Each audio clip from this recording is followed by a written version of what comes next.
So, Assalamualaikum warahmatullahi wabarakatuh. Selamat datang ke channel Kamen Rider VFT. Setelah 2 minggu kita melaksanakan eksibisi penjelajahan mengejar pit stop di pantai timur. So, video ini adalah kesinambungan daripada episod yang terakhir sebelum ini. Yang ini adalah klimaks kepada pengembaraan kami.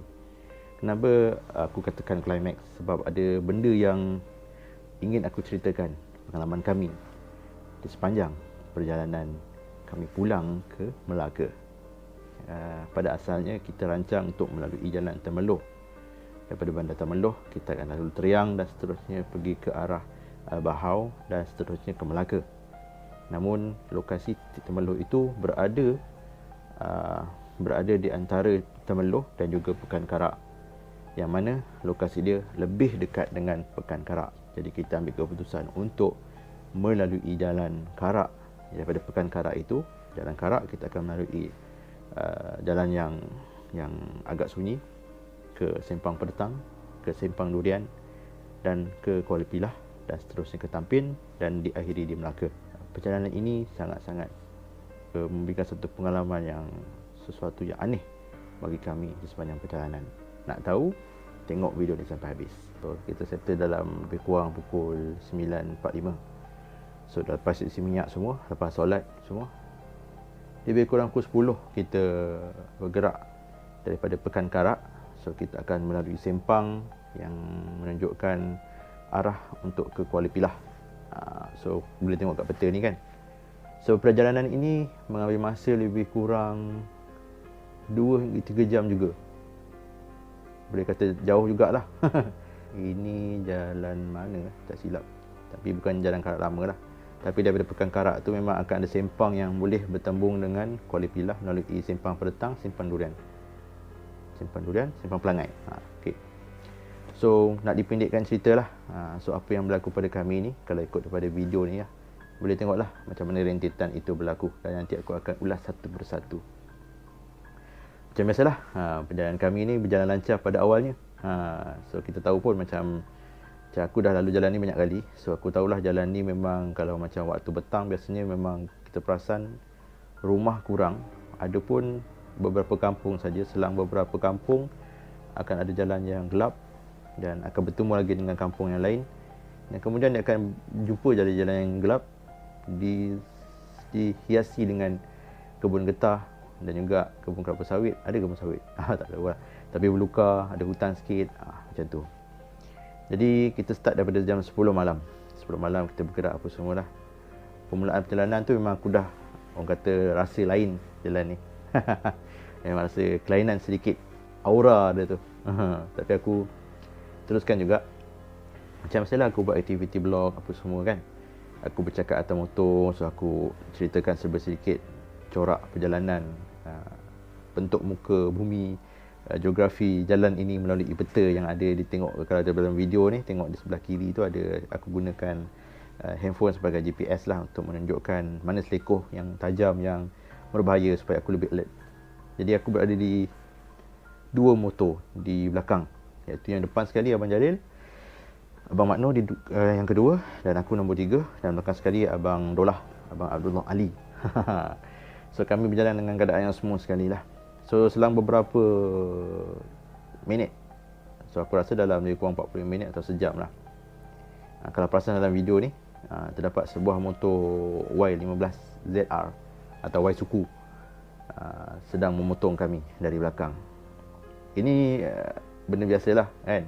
Kawasan ni mungkin laluan orang kampung apa semua. So aku pun komen sikit lah, yang grup yang motor ini bukan one of the ahli yang join pada malam tu. Sebab kita orang 4 orang je. Yang ni yang Y suku tu bukan kita orang punya geng. Ada orang sini ni. Tengok laju semacam ni. Kita orang punya geng memang kalau macam ni kita cakap awal-awal dengan Abang Jalil, please Abang Jalil lead, tapi jangan laju sangat. So lepas motor ni potong, keadaan kembali biasa, normal semua, tak ada apa-apa. Okey. Sampailah ke satu tempat yang kau tengok dalam video ni, apa yang berlaku. So apa yang berlaku daripada video ni, so terperasan yang mana Abang Jalil telah terlihat sesuatu yang aneh di Selekoh, kilometer berapa tak ingat, sedang melintasi dia ketika berada dalam Selekoh yang dalam gambar ini. So dia perasan something yang cuba untuk melintasi depan dia sebelum hadirnya kenderaan lori pickup dari hadapan. Dia berhenti tengah-tengah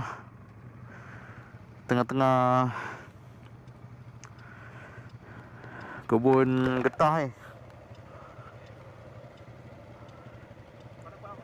Apa? Apa dia? Tak nampak? Apa tu? Tak nampak?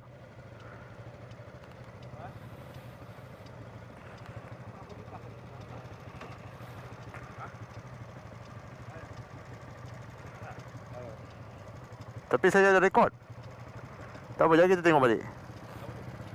Tak tahu? Boleh tengoklah footage ni kan. Selepas saja lori pickup tu sampai, so Abang Jalil pun bagi signal ke kiri untuk berhenti.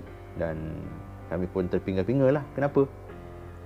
Kemudian Abang Jalil pun turun dan berkata kepada kami lah, tengok macam mana apa yang dia kata tu. So dia tanyalah, nampak tak apa yang melintas tadi? Kan dah pelik. So benda apa yang melintas? Tak ada apa. Tapi aku cakap dengan Abang Jalil, tak apa Abang Jalil, kita terus. Nanti kita stop mana-mana. Kita akan tengok balik footage tu.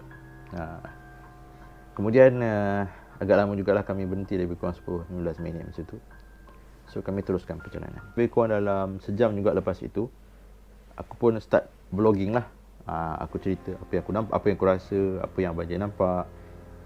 So aku ceritalah dengan siapa aku ride sekarang ni kan. Okay guys, so malam ni aku ride bersama dengan 3 orang yang berani gila. Aku pun komen lah. So kita ride sekali ni dengan Abang Jalil apa semua kan. So Abang Jalil ni adalah seorang pengamal perubatan Islam. Bila aku sebut saja pengamal perubatan Islam dan ada benda yang boleh dikatakan mungkin berdendam dengan dia, tiba-tiba motor yang sama, nampak daripada gambar ni, daripada cermin arah belakang, kita nampak motor itu bergerak dalam kedudukan yang sama, dalam posisi yang sama juga. Dia memotong. Banyak pengalaman berkaitan. Dia lagi tadi juga saya dah potong ke? Bila masa kita potong dia? Allahu Akbar. Itu yang dalam video ni aku tegur. Ini motor yang potong kita tadi kan? Bila masa kita potong dia? So bila itu secara spontan disebut dan dicakapkan oleh aku, so aku pun terfikir lah kan. Aku pun macam positive thinking lah. Mungkin dia berhenti beli makanan ke apa ke. Kemudian aku teruskan vlogging. Tiba-tiba terdetik di dalam hati aku lah. Sepanjang perjalanan daripada tempat kita mula berhenti, kita jumpa dia tadi, kita berhenti, kena ganggu. Kita berhenti untuk check video, sampailah ke kawasan yang kita jumpa budak yang sama ni. So memang aku perasan memang dekat situ sepanjang perjalanan tu memang rumah tak ada. Mungkin ada kampung dalam lah yang kita, tapi kita perasan memang sepanjang perjalanan tu rumah tak ada, kedai tak ada yang buka. Dan aku boleh katakan memang gap antara kami ni memang laluan dia memang lebih kurang jauh jugalah. Terdetik juga dekat pemikiran aku masa tu, bila kita orang potong dia? Itu yang menjadi persoalan kepada kami. Dan bila kita berhenti dekat satu tempat ni untuk isi minyak dan untuk kita rehat sebentar, barulah Abang Jalil buka cerita yang semua perasan kelibat ataupun kehadiran motor tersebut. Kita yang dia potong kami, kemudian bila kita potong dia, tiba-tiba dia potong sekali lagi. Lebih kurang cerita macam Volkswagen kuning lah kan. Alright, so perjalanan diteruskan lah, sampailah kita selamat tiba di rumah masing-masing. Okay kan, bagi setengah orang bila berlaku pada masa tersebut, kita akan rasa confused lah. Yang pertama, siapa budak yang potong kami tadi? Yang kedua, apa pula yang Abang Jalil nampak kan? Dan yang ketiga, bila pula kita potong budak yang sama tadi kan? Bila kita potong dia, sedangkan tempat yang dia potong kami, sampailah kita jumpa dia potong kami balik, Tak ada rumah dekat situ. Tak ada apa-apa persinggahan yang kita boleh rasa dia boleh singgah dekat situ.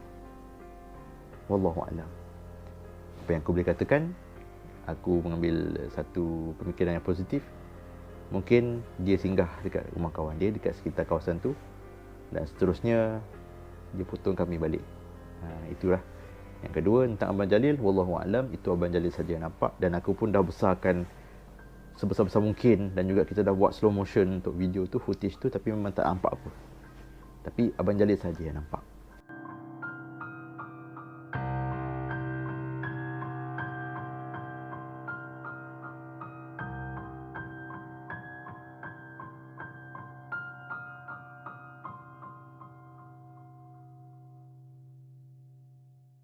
Okay guys, so video ni kali ni lain sikit lah. Aku tak cuba nak bawa seram sangat lah, sebab ini benda yang aku rasa ada yang aku boleh rungkaikan dengan jawapan yang lebih positif. Kalau bukan orang pun, kita ambil ni sebagai satu iktibar lah, yang mengatakan bahawa kita hidup kat dunia ni bukan kita sahaja, ada juga makhluk lain yang bersama-sama dengan kita, yang berkongsi hidup dengan kita. Dan yang penting sekali, kita jangan takut dengan dia. Itu yang paling penting. Tentang apa yang Abang Jalil nampak itu, Wallahu a'lam, aku pun tak nak urungkaikan, hanya beliau saja yang ada jawapan. Kalau bagi korang yang ride malam, yang berkumpulan, even kumpulan ataupun solo, kalau berhadapan dengan situasi seperti ini, jangan panik, sentiasa meletakkan Allah di hadapan. Kerana Allah sentiasa ada bersama dengan kita. Sekiranya kita ingat kepada Allah, Allah akan melindungi. Dan tiada gangguan, tiada apa-apa yang akan mengganggu kita sebagai manusia melainkan izin Allah. Sekian, terima kasih kerana menonton. Jumpa lagi dalam video akan datang. Jangan lupa like, komen dan subscribe channel Kamen Rider VF3i. #Henshin for Ride. Okay, bye bye. Assalamualaikum.